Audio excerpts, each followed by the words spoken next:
नमस्कार। भारतीय जनता पार्टी प्रदेश कार्यालयामध्ये आयोजित या पत्रकार परिषदेमध्ये आपल्या सर्वांचं मनापासून स्वागत।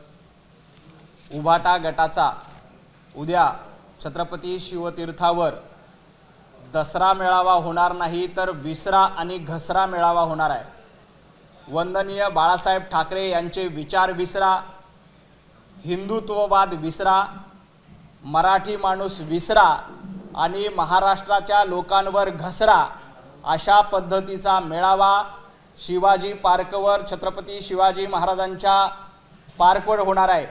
त्यामुळे उभाटा गटाचा दसरा मेळावा नाही तर विसरा मेळावा आहे आणि घसरा मेळावा आहे। ज्या पद्धतीने गेल्या काही वर्षांपासून वंदनीय बाळासाहेब ठाकरे यांचे विचार विसरले जात आहेत, मुंबईतला मराठी माणूस विसरला जातोय आणि हिंदुत्ववाद विसरला जातोय, त्यामुळे उद्याचा मेळावा हा दसरा मेळावा नाही तर विसरा आणि घसरा मेळावा आहे। ज्या पद्धतीने उद्धवजी ठाकरे हे टोमणे मारण्याचं काम करतायत आणि सर्वसामान्य नागरिकावर घसरण्याचं काम करतायत, त्यामुळेच हा दसरा मेळावा नाही विसरा आणि घसरा मेळावा आहे। संजय राऊत हे सातत्याने वंदनीय हिंदू हृदय सम्राट बाळासाहेब ठाकरे यांचे विचार सोडून देण्याचं काम करतायत। सातत्याने हिंदुत्व द्रोही हिंदुत्व विरोधी भूमिका उभाटा गटाकडून घेतली जाते आणि उद्याच्या दसरा मेळाव्यात देखील अशाच पद्धतीचे टोमणे मारले जातील।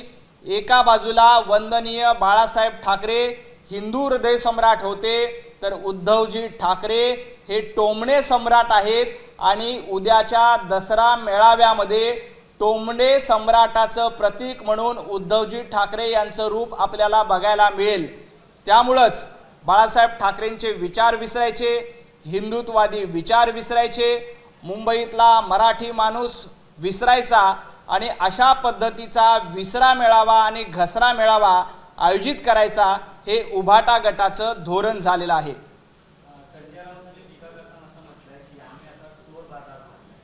खरं तर चोर बाजाराची गप्पा, चोर बाजाराची भाषा संजय राऊत यांनी करू नये। ज्यांनी मुंबईवर दरोडा टाकून, पत्राचाळीवर दरोडा टाकून मराठी माणसांची घरं लुटली, कोविडच्या काळामध्ये दरोडा टाकून मुंबई महापालिका लुटली, 2019 साली लोकांनी बहुमत दिलेलं असताना दिवसा ढवळ्या दरोडा टाकून काँग्रेस सोबत जाण्याचं पाप केलं, त्यांनी चोर बाजाराची भाषा करू नये। या महाराष्ट्रातले सगळ्यात मोठे दरोडेखोर कोण असतील तर ते उभाटा गट आणि संजय राऊत आहेत। ज्या पद्धतीने मुंबईतल्या मराठी माणसाला लुटण्याचं काम, कोविडमध्ये दरोडा टाकण्याचं काम संजय राऊत आणि उभाटा गटाच्या माध्यमातून झालंय, त्यामुळे चोराची भाषा करणाऱ्या संजय राऊतांनी स्वतःचं आत्मपरीक्षण करावं। संजय राऊत हे दरोडेखोर आहेत।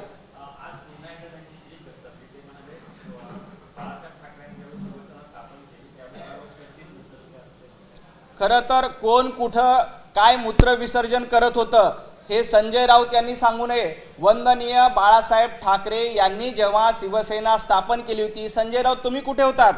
तुम्ही एका पेपरमध्ये हिंदुत्ववादाच्या विरोधात लिहित होतात, तुम्ही एका पेपरमध्ये बाळासाहेब ठाकरे यांच्या विरोधात लिहित होतात, तुम्ही एका पेपरमध्ये मराठी माणसाच्या विरोधामध्ये लिहित होता।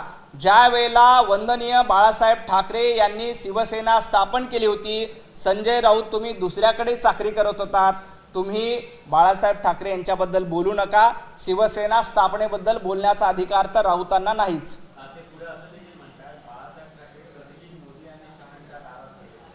खरं तर वंदनीय बाळासाहेब ठाकरे हे कधी अमित भाई आणि मोदी शहा यांना भेटले नाही असं अजिबात नाही। सातत्यानं अमित भाई शहा किंवा मोदीजींच्या पाठीशी बाळासाहेब ठाकरे उभे राहिलेले होते। मी संजय राऊत यांना आठवण करून देतो, बाळासाहेब ठाकरे कधी सोनिया गांधींच्या दारात गेले नाहीत, बाळासाहेब ठाकरे कधी राहुल गांधींच्या दारात गेले नाहीत। बाळासाहेब ठाकरे आपल्या संपूर्ण हयातीमध्ये कधी दिल्ली पुढे झुकले नाही। ते वंदनीय हिंदू हृदय सम्राट आहेत आणि त्यांनी इथल्या मराठी माणसाला जागा करण्याचं काम केलं। तुम्ही काय करतायत? तुम्ही मराठी माणसाच्या पाठीमध्ये खंजीर खुपसण्याचं काम करतायत, हे महाराष्ट्रातल्या जनतेनं ओळखलेलं आहे।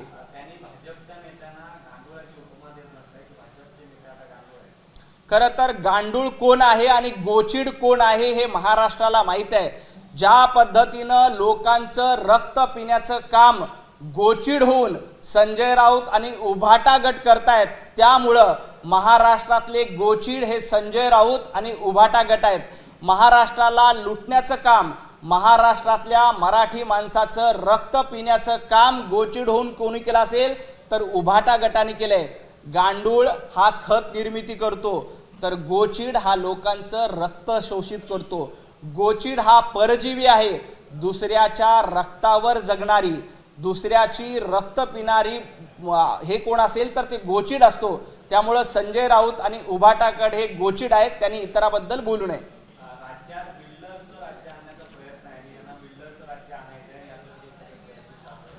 खरं तर राज्यामध्ये जनतेचं राज्य आहे। देवाभाऊंच्या नेतृत्वात महाराष्ट्रामध्ये 14 कोटी जनतेचा विकास होतोय आणि त्याचंच उदाहरण देण्यासाठी मी तुम्हाला सांगतो की राज्यात 4 लाख रोजगारासाठी 50,000 कोटीची गुंतवणूक काल झालेली आहे। काल देवाभाऊंच्या नेतृत्वात अशा पद्धतीची मोठी गुंतवणूक, महाराष्ट्र जागतिक क्षमता केंद्र धोरण मंजूर झाले, 400 नवीन केंद्र स्थापन केले जाणार आहेत आणि या माध्यमातून महाराष्ट्रामध्ये 4 लाख रोजगाराची निर्मिती होईल आणि 50,000 कोटीची गुंतवणूक पुढच्या 5 वर्षामध्ये येणार आहेत। संजय राऊत, तुमच्या संपूर्ण हयातीमध्ये एका तरी मराठी माणसाला तुम्ही रोजगार दिला का? तुमच्या संपूर्ण कारकिर्दीमध्ये एका तरी मराठी माणसाला साधं घर दिलं का? तुम्ही लोकांची घरं लुटली, त्यामुळे तुम्ही अशी भाषा वापरू नका।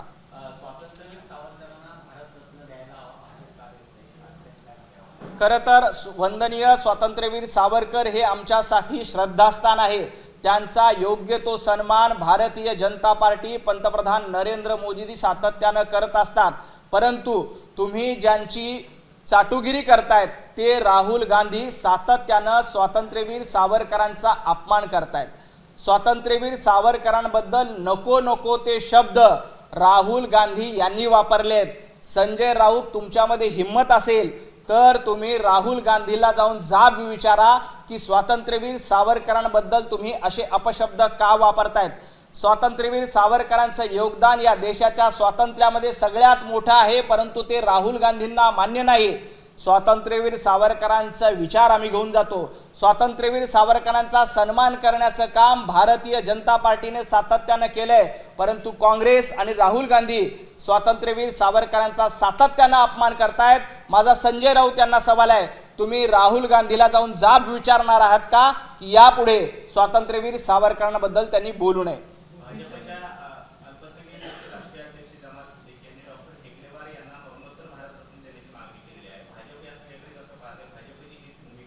निश्चितपणे वंदनीय पहिले सरसंघचालक हेडगेवारजी यांचं कार्य मोठं आहे।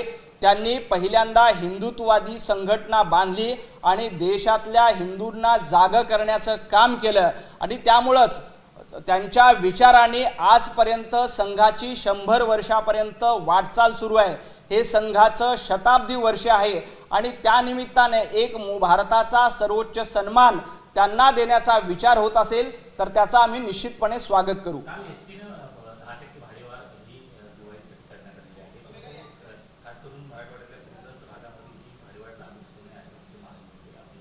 निश्चितपणे त्याबद्दल प्रताप सरनाईकजी विचार करून निर्णय घेतील।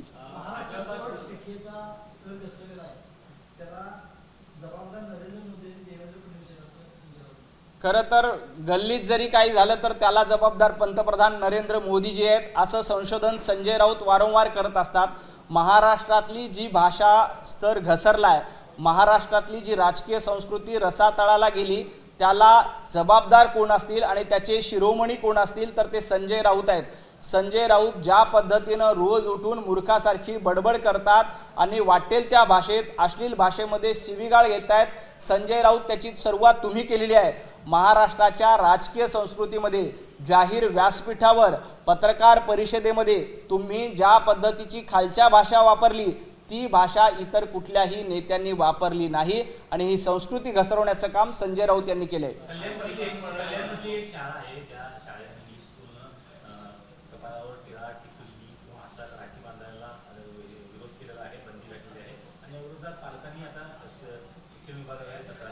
निश्चितपणे अशा पद्धतीनं एखाद्या शाळेनं कपाळावर टिकली लावू नका, गंध लावू नका, अशा पद्धतीचा फतवा कोणी काढत असेल तर सरकार त्याची दखल घेईल। महाराष्ट्रामध्ये अशा पद्धतीचे फतवे आम्ही खपवून घेणार नाहीत आणि कोणी जर का असे फतवे काढत असतील तर निश्चितपणे आम्ही त्याला जशास तसं उत्तर देण्याचं काम इथला शिक्षण विभाग करेल आणि सरकार देखील करेल।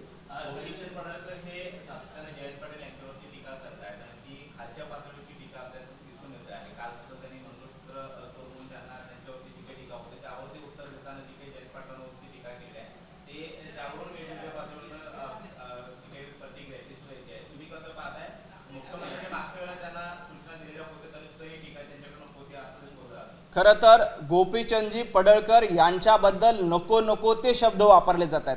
त्यांना मंगळसूत्र चोर म्हटल्यानंतर त्यांनी प्रत्युत्तर दिलं असेल की कुणाचं मंगळसूत्र चोरलं हे सांगा, तर त्यात चूक काय? ज्या पद्धतीनं गोपीचंद पडळकर यांचा एकेरी उल्लेख करून त्यांना शिवीगाळ करण्याचं काम गेल्या काही दिवसांपासून मोर्चाच्या माध्यमातून काही नेते करत होतात आणि त्याला प्रत्युत्तर म्हणून गोपीचंदजी पडळकर अशा पद्धतीचे प्रत्युत्तर म्हणून शब्द वापरत असतील तर त्यामध्ये काहीही चूक नाही। जर का तुम्ही आम्हाला आरे म्हणत असाल तर ती कारे म्हणण्याची धमक आमच्यामध्ये आहे। त्यामुळं तुम्ही यापुढे गोपीचंदजी पडळकर यांच्याबद्दल जर का अपशब्द वापरणार असाल तर त्या अपशब्दाचं उत्तर जशास तसं दिलं जाईल। आरेला कारे म्हणण्याची हिंमत आमच्यामध्ये आहे।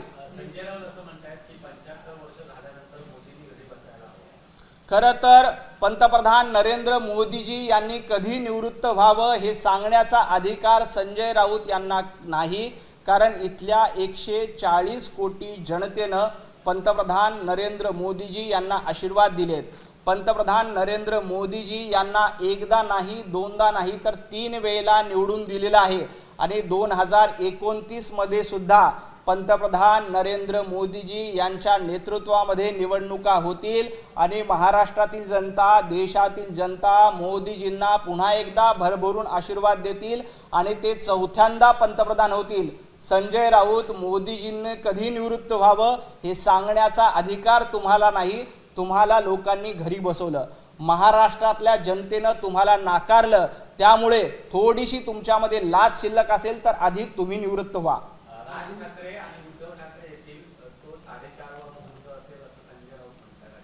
खरं तर राज ठाकरे किंवा उद्धवजी ठाकरे एकत्र येणार हा 4.5वा मुहूर्त आहे।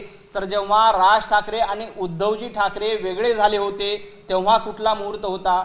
राज ठाकरे यांना शिवसेनेतनं बाहेर का पडावं लागलं? कुठल्या मुहूर्तावर राज ठाकरे शिवसेनेमधून बाहेर पडले होते आणि तो मुहूर्त आणण्यासाठी जबाबदार कोण होतं? राज ठाकरे यांना शिवसेनेतनं बाहेर पडलं पाहिजे, राज ठाकरे शिवसेनेमध्ये राहू नयेत आणि कुठल्या मुहूर्तावर ते बाहेर पडले पाहिजे यासाठी कोणी कोणी षडयंत्र रचली होती, कुणी कुणी कान भरले होते आणि राज ठाकरे यांना शिवसेनेमधनं बाहेर का पडावं लागलं याचं उत्तर द्या। आणि ज्या दिवशी राज ठाकरे शिवसेनेमधनं बाहेर पडले त्या दिवशीचा मुहूर्त कुठला होता ते आधी सांगा आणि मग 4.5 मुहूर्ताची भाषा करा। आपल्या हिंदू संस्कृतीमध्ये 3.5 मुहूर्त पवित्र आहेत आणि या पवित्र मुहूर्ताचा सन्मान करतो।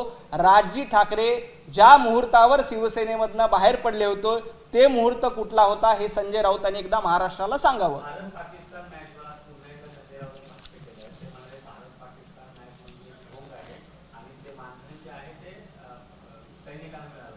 खरं तर भारत पाकिस्तान मॅच हे ढोंग म्हणण्याचा अधिकार संजय राऊत आणि काँग्रेसला अजिबात नाही। मी आपल्याला एक फोटो दाखवतो। हा फोटो मार्च 2011चा आहे। भारत आणि पाकिस्तानचा सामना कोण कोण बघतंय जरा नीट डोळे उघडून बघा। संजय राऊत एका बाजूला, राहुल गांधी यांची आई सोनिया गांधी आहेत, दुसऱ्या बाजूला तत्कालीन पंतप्रधान मनमोहन सिंग आहेत आणि ते पाकिस्तानच्या पंतप्रधानांसोबत मॅच बघतायत। हा कधीचा फोटो आहे? 2011चा फोटो आहे। 2008 मध्ये मुंबईवर हल्ला झाला होता। मुंबईवर हल्ला झाल्यानंतर जवळपास 300 निरपराधार लोकांना मारलं गेलं। त्याच्यानंतर 2011 साली अशा पद्धतीनं पाकिस्तानच्या पंतप्रधानांसोबत जाऊन तुम्ही मॅच बघता, त्याबद्दल संजय राऊत बोलत नाहीत। अहो 26/11च्या हल्ल्यानंतर आपले तत्कालीन केंद्रीय मंत्री पी चिदंबरम यांनी सांगितलं होतं की आम्ही पाकिस्तानला जशास तसं उत्तर देणार होतो, भारतीय सैनिकाची ती तयारी होती, परंतु अमेरिकेच्या दबावापुढे त्यावेळेचं काँग्रेसचं सरकार झुकलं। संजय राऊत यांना माझा सवाल आहे, उद्धवजी ठाकरे यांना माझा सवाल आहे, उद्या तुम्ही दसरा मेळावा घेणार आहात तर दसरा मेळाव्याबद्दल पी चिदंबरम यांनी जे वक्तव्य केलं होतं त्याचा निषेध तुम्ही करणार आहात का? उद्याच्या दसरा मेळाव्यामध्ये भारत पाकिस्तानच्या या सामन्याबद्दल मनमोहन सिंग, सोनिया गांधी अशा पद्धतीचा सामना बघत होते, त्याबद्दल उद्धवजी ठाकरे उद्याच्या दसरा मेळाव्यामध्ये बोलणार आहेत का? तुमच्यामध्ये थोडीशी हिम्मत असेल, थोडंसं बाळासाहेब ठाकरे यांचे विचार शिल्लक असतील तर उद्या राहुल गांधींना दसरा मेळाव्यातून हा जाब विचारा। नुसतं भारत पाकिस्तानच्या सामन्यावर बोलताय, आपले कुठलेही खेळाडू पाकिस्तानच्या भूमीवर गेले नाही, कुणीही अशा पद्धतीनं पाकिस्तानच्या मांडीला मांडी लावून मॅच बघितली नाही। उद्धव ठाकरे, तुम्हाला थोडंसं काही शिल्लक असेल तर उद्या राहुल गांधींना हा प्रश्न विचारा, उद्या सोनिया गांधींना हा प्रश्न विचारा की 2008 मध्ये 300च्या वर निरपराध नागरिक मेलेले असताना तुम्ही अशा पद्धतीचा सामना का बघितला होता? आधी या प्रश्नाचा जाब विचारा आणि मग इतर ढोंगांच्या बातम्या करा। उरला प्रश्न भारत पाकिस्तान सामन्यातला निधी कोणी कोणाला द्यावा, तर सूर्यकुमार यादव यांनी स्पष्टपणे सांगितले की ती सामन्याचा संपूर्ण खर्च, मानधन त्यांनी आर्मीला दिले। संजय राऊत, तुम्ही 1 रुपया सुद्धा आर्मीला दिला नाही, तुम्ही 1 रुपया पूरग्रस्ताला दिला नाही, तुम्ही उगीच गप्पा मारू नका।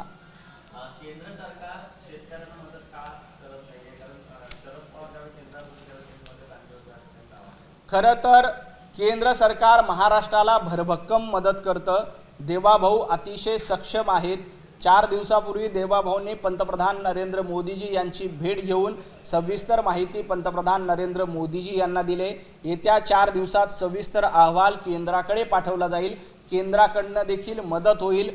पूरग्रस्त मराठवाड्यातील बांधवांसोबत खांद्याला खांदा लावून भारतीय जनता पार्टीचे कार्यकर्ते उभे आहेत, त्या ठिकाणी मोठ्या प्रमाणात मदत करतायत। पूरग्रस्त ज्यांच्या घरामध्ये पूर गेलाय अशा प्रत्येकाला 10,000 रुपयाची तातडीची मदत बँक खात्यामध्ये जमा करायला सुरुवात झाली आहे। शेतकऱ्यांची मोठ्या प्रमाणामध्ये नुकसान झालंय, त्या शेतकऱ्यांनाही तातडीने मदत करायला सुरुवात केली आहे।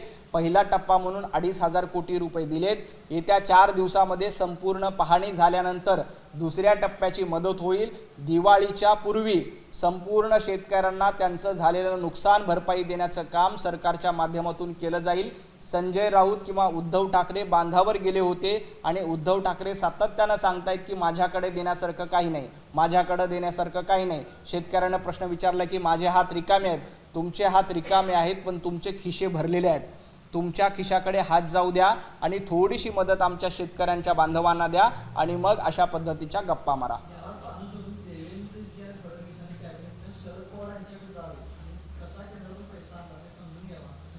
खरं तर संजय राऊत हे सातत्यानं शरद पवार साहेबांकडे जातात। उद्धवजी ठाकरे यांना दूर ठेवून संजय राऊत यांनी शरद पवार साहेबांना जवळ केलेलं आहे, हे महाराष्ट्राला माहिती आहे। देवाभाऊ हे शेतकऱ्यांच्या पाठीशी आहेत, शेतकऱ्यांच्या सोबत आहेत। देवाभाऊंनी शेतकऱ्यांना 2017 साली देखील कर्जमाफी केली होती, आता देखील आम्ही कर्जमाफीचं आश्वासन दिलेलं आहे, ते आम्ही नक्की पूर्ण करू। त्यामुळे आम्हाला कोणाकडनं काही शिकण्याची गरज नाही। जनतेचे आशीर्वाद, लोकांनी देवाभाऊंना आशीर्वाद दिलेले आहेत आणि त्या आशीर्वादाच्या जोरावर जनतेचं हित करण्याचं, शेतकऱ्यांच्या सोबत उभं राहण्याचं काम आम्ही निश्चितपणे करू। खरं तर भारतीय जनता पार्टीला जर का बाळासाहेब ठाकरे यांच्यामुळे यश मिळालं असेल तर त्याचा आम्हाला आनंद आहे, आम्हाला अभिमान आहे। परंतु संजय राऊत, तुम्हाला जे अपयश मिळालंय विधानसभेमध्ये, तुमच्या पक्षाची जे धूळधाण झाली आहे ती याच्यामुळेच झाली की तुम्ही वंदनीय बाळासाहेब ठाकरे यांना सोडले। भारतीय जनता पार्टी बाळासाहेब ठाकरे यांच्या विचारावर चालते, हिंदुत्ववादाच्या विचारावर चालते, त्यामुळे आम्हाला यश मिळालंय। संजय राऊत, विधानसभेमध्ये तुमचं टंबरेल वाजलं, का वाजलं तर वंदनीय बाळासाहेब ठाकरे यांचे विचार सोडले म्हणून वाचलंय। आता देखील दसरा मेळाव्यामध्ये तुम्ही बाळासाहेब ठाकरेंचे विचार सोडणार असाल तर येणाऱ्या महापालिका निवडणुकीत देखील अशाच पद्धतीनं तुमचं टंबरेल वाजवल्याशिवाय राहणार नाही। महाराष्ट्रातली जनता सुज्ञ आहे, बाळासाहेब ठाकरे यांचे विचार पुढे नेण्याचं काम कोण करतंय हे त्यांना माहीत आहे, त्यामुळं संजय राऊत यांनी त्याबद्दल बोलू नये। मराठीच्या मुद्द्यावर पुन्हा एकदा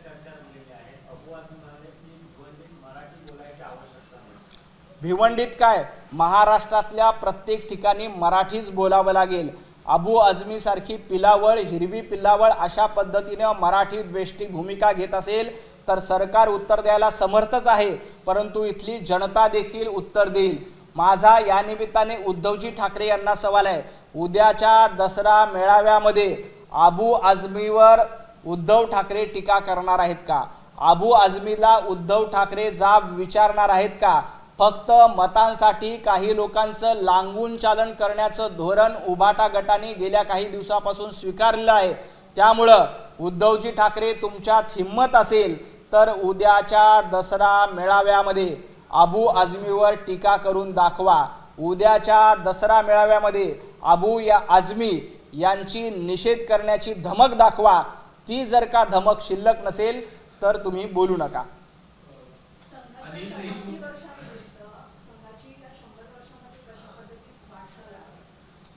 नाही, राष्ट्रीय स्वयंसेवक संघाची ही शताब्दी वर्ष आहे. मोठ्या प्रमाणात समाजकार्य करण्याचं काम संघ स्वयंसेवक सातत्यानं करत असतात. संघाच्या माध्यमातून प्रत्येक घरोघरी जाऊन संपर्क करणं, शाखा वाढवणं हे संघाचं सातत्यानं धोरण आहे. आणि राष्ट्रभक्ती प्रत्येक नागरिकामध्ये रुजली पाहिजे. प्रत्येक नागरिक राष्ट्राभिमानी आणि राष्ट्रप्रेमी झाला पाहिजे. हे राष्ट्रीय स्वयंसेवक संघाचं मूळ धोरण आहे. त्यामुळं या शताब्दी वर्षानिमित्तानं राष्ट्रभक्तीचे, राष्ट्रनिष्ठेचे अनेक कार्यक्रम संघाच्या माध्यमातून घेतले जातील.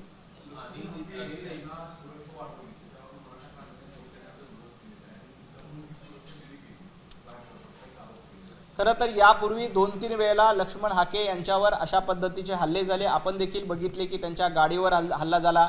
गेवराईमध्ये एकदा हल्ला झाला होता. 2-4 वेळेला त्यांच्यावर हल्ल्याचा प्रयत्न झाला, हल्ला झाला. त्यामुळं कुठल्याही नागरिकावर अशा पद्धतीचं हल्ल्याचं समर्थन कुणीही करत नाही. विचाराची लढाई ही विचारानेच लढली पाहिजे. त्याबद्दल कुणी हल्ला करत असेल तर त्याचं संरक्षण करणं राज्य सरकारचं कर्तव्य असतं. त्यामुळं त्यांना सुरक्षा दिली असेल.